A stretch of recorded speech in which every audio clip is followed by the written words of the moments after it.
Bonjour et bienvenue pour ce nouveau tuto d'un photographiste. Aujourd'hui un tuto un peu plus technique. On rentre dans le vif du sujet de Photoshop, à savoir le photomontage proprement dit. Si vous n'avez pas encore regardé les tutos sur le détourage, je vous invite à les regarder au préalable, sinon ça va être compliqué pour vous de suivre celui-là.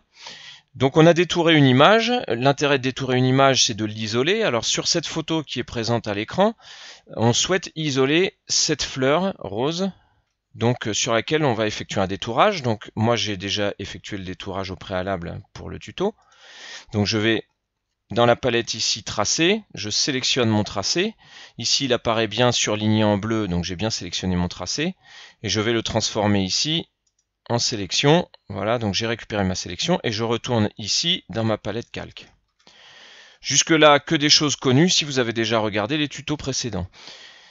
Ici donc nous avons une fleur qui est détourée qu'on souhaite utiliser sur une autre image qui sera par exemple celle-là. Donc on va souhaiter prendre cette partie de l'image uniquement et la coller dans cette photo. Donc l'idée ici, c'est de bien comprendre que ce qu'on a fait dans le détourage, pour le moment la sélection en elle-même ne sert à rien. Elle sert uniquement à isoler cette partie de celle-là. Donc celle-là, en fait, on va la supprimer, elle ne nous intéresse pas, on n'en a pas besoin.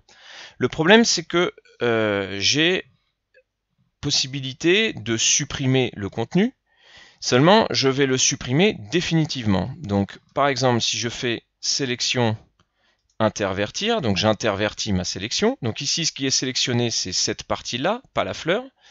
Je peux très bien faire delete ou backspace, c'est-à-dire supprimer, et je me retrouve avec ma fleur. Le problème, c'est que ma fleur, vous pouvez voir qu'il n'y a que du vide autour, et sur la petite vignette d'aperçu du calque ici, en effet, il n'y a plus que la fleur. C'est-à-dire que tous les pixels que je viens de supprimer, je les ai supprimés définitivement.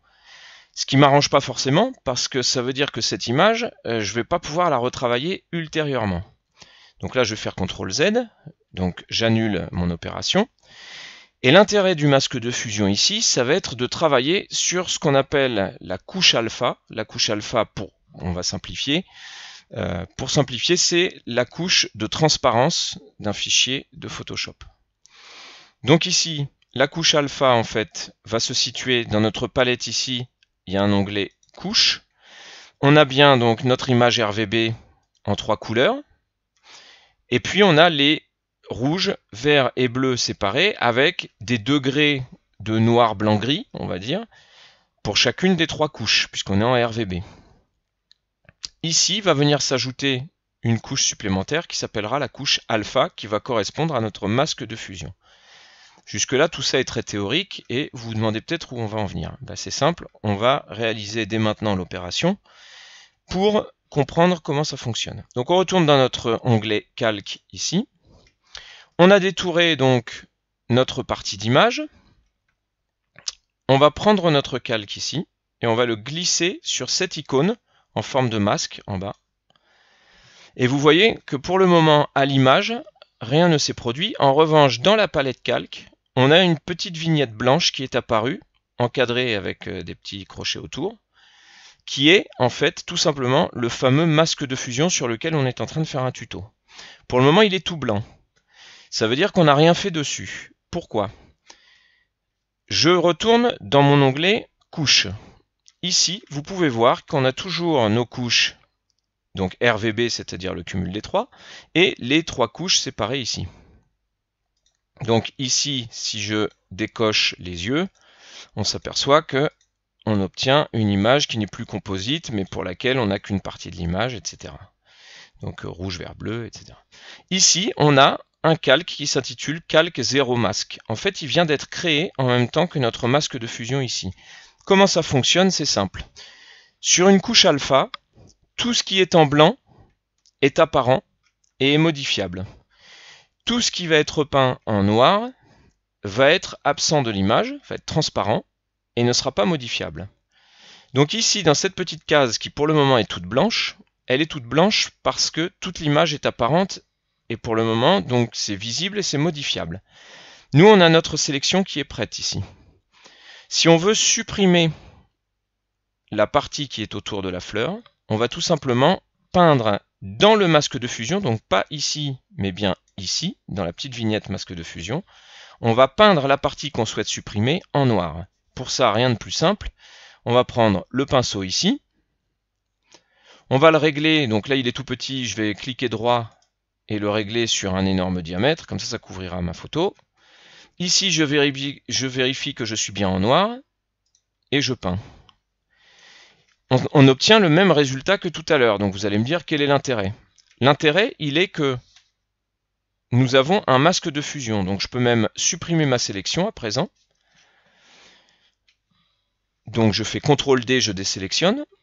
Ma fleur est isolée, et ici on a bien un masque de fusion, et comme vous pouvez le voir, la partie en blanc ici dans la vignette correspond bien à la partie de la fleur qui a été conservée. Toute la partie en noir, c'est la partie qu'on a souhaité rendre transparente et non modifiable. Voilà comment fonctionne le masque de fusion.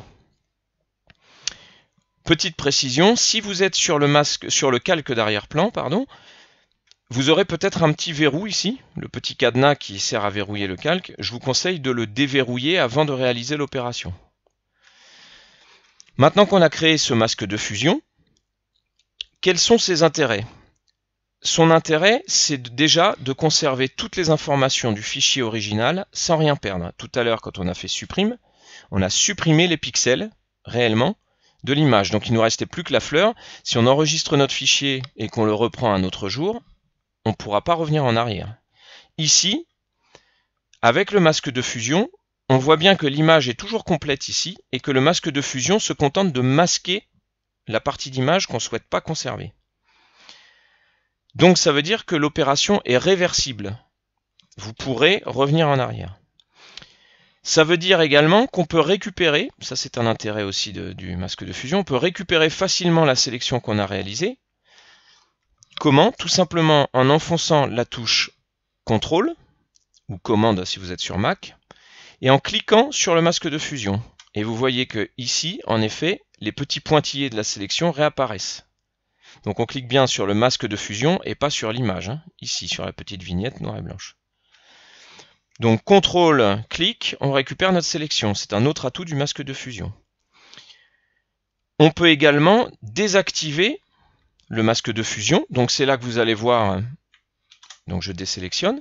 Vous allez voir que si je clique droit ici sur ma vignette masque de fusion et que je fais désactiver le masque de fusion, on constate que notre image est intacte.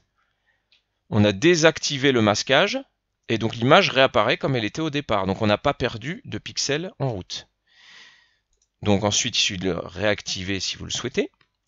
Vous pouvez également décider d'appliquer le masque de fusion. Donc ça veut dire que là, si je fais appliquer le masque de fusion, en fait, je retourne à mon état de tout à l'heure, c'est-à-dire que là, pour le coup, j'ai à nouveau supprimé les données, donc ça ne m'intéresse pas trop. Donc je vais faire CTRL Z. Et je peux éventuellement supprimer le masque de fusion, c'est-à-dire que s'il ne me convient pas, éventuellement je le supprime. Et donc, je retrouve mon état initial de l'image non détourée.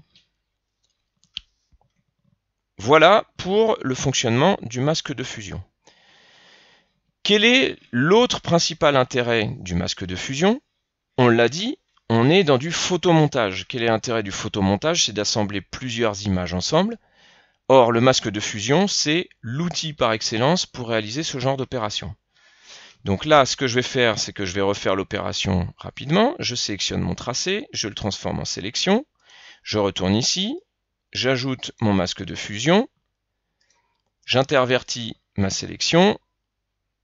Je peins ici en noir toute la partie que je veux supprimer. Et voilà, et je retrouve donc mon calque et son masque de fusion. Maintenant, on a dit dès le départ qu'on voulait intégrer cette fleur dans cette image. Comment on procède? C'est simple. Je prends mon calque, je le glisse ici dans l'onglet de l'autre image. Quand elle apparaît, je redescends dans l'image, je lâche et mon calque est apparu ici. Vous voyez qu'il apparaît bien détouré.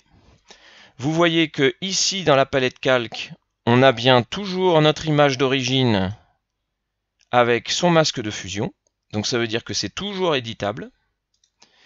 Il se comporte comme un calque normal. Si j'utilise l'outil ici de déplacement, je peux déplacer la fleur que j'ai détourée pour la mettre n'importe où. Je peux la redimensionner avec un petit CTRL-T ou édition de transformation manuelle. Voilà, je peux la déplacer, je peux valider ma sélection. Ça veut dire qu'aujourd'hui, à présent, j'ai ici un calque indépendant que je peux modifier à tout moment et utiliser à tout moment dans cette image. Mais ça veut dire également que ici, si mon détourage ne me satisfait pas, par exemple, on peut voir qu'en bas ici, le détourage est un peu net parce que je n'ai pas appliqué ici de contour progressif. Je peux encore éditer mon masque de fusion. Comment je réalise ça? Tout simplement, je me place à nouveau sur la vignette masque de fusion. Je reprends mon pinceau. Cette fois-ci, je lui donne une taille plus modeste. Je me mets avec un arrondi flou. Donc là, j'ai un pinceau qui fait une taille un peu plus adéquate pour ce que je veux faire.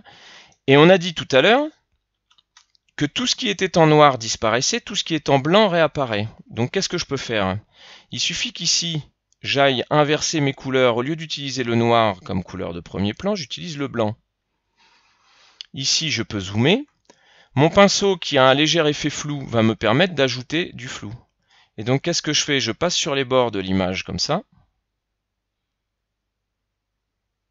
Et je peux rajouter du flou sur le bord de ma fleur pour qu'elle s'intègre davantage avec l'autre. Si j'ai débordé, par exemple ici je suis allé un petit peu trop loin, je peux faire l'opération inverse.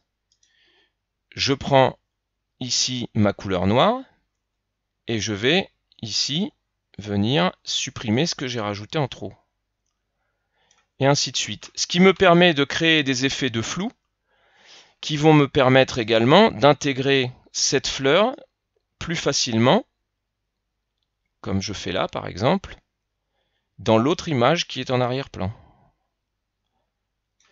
On voit que quand on dézoome, les deux pétales ici vont petit à petit s'intégrer davantage dans l'image d'arrière-plan au fur et à mesure qu'on rajoute cet effet de flou qui font les deux images entre elles. Quand on dézoome, on s'aperçoit que déjà on a un effet de flou. Alors il faudra appliquer ça à tout le tour de l'image, mais vous avez compris le principe. Donc les principaux intérêts du masque de fusion, c'est simple, c'est conserver un fichier original intact, donc l'opération sera réversible à tout moment. C'est pouvoir désactiver, appliquer ou supprimer ce masque de fusion à tout moment. C'est pouvoir récupérer facilement une sélection en cliquant CTRL et en cliquant le masque de fusion dans la palette calque. Et c'est ensuite surtout l'intérêt du masque de fusion, c'est de pouvoir affiner un détourage en jouant avec le pinceau et la couleur noire et la couleur blanche, le blanc faisant apparaître les parties d'image qu'on souhaite conserver, le noir supprimant les parties d'image que l'on souhaite masquer et rendre transparentes. Voilà le principe des masques de fusion.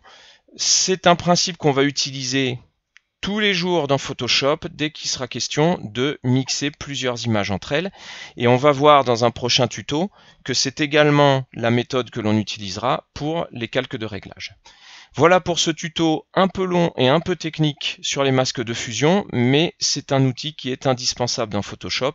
J'espère que vous aurez compris tout ce qu'il y avait à comprendre, que ça vous sera très utile pour vos photomontages, et à bientôt pour un prochain tuto d'un photographiste.